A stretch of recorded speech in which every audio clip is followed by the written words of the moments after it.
Most improved player. We've talked about this over on Twitter a couple times.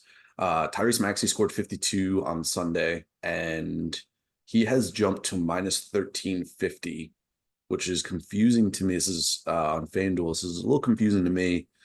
I don't think that a 52 point showing shows much improvement, although I know that there was a stat where he had scored 350 times.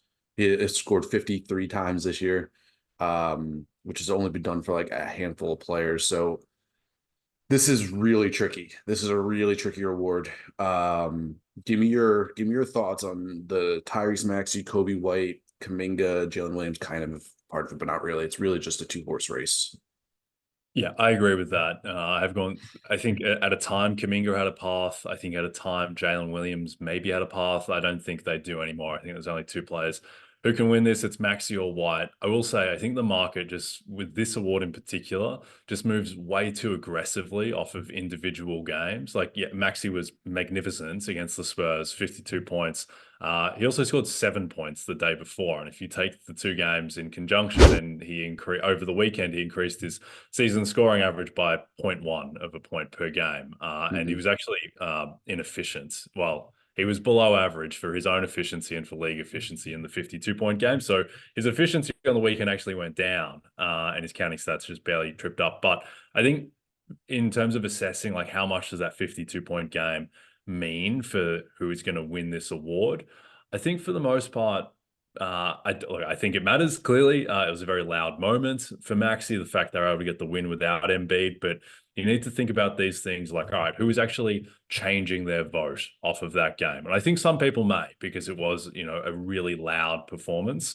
But I don't think it's enough to warrant him going from, minus 300 range to minus 1350. Now, a couple of weeks ago, I thought that Coby White should be favorite to win the award. I thought just odds agnostic, he was more likely to win because he has kind of a cleaner case in that, he's gone from 9.7 points per game to, 19 points per game on really solid efficiency that at the time was better than Maxey's.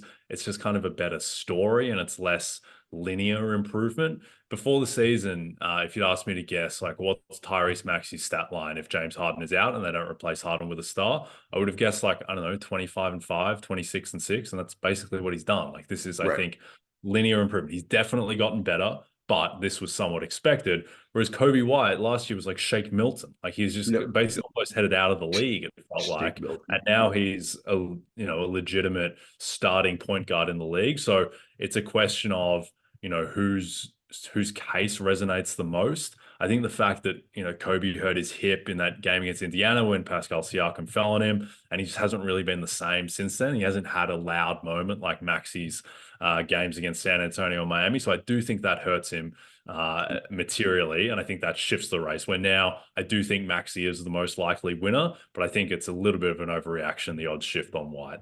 Yeah, I'd say the odds are, I tend to agree. I think that Maxey also being on a team like the Sixers that is, definitely high profile. The Bulls are mostly a disappointment. Everyone's expecting to blow it up this offseason. I think that helps Maxey's case quite a bit, especially with how good that they were at the beginning of the year. And now that Embiid's back, that'll also, that they're going to be probably one of the better performing teams of the last 2 weeks of the year. I think that definitely helps Tyrese Maxey.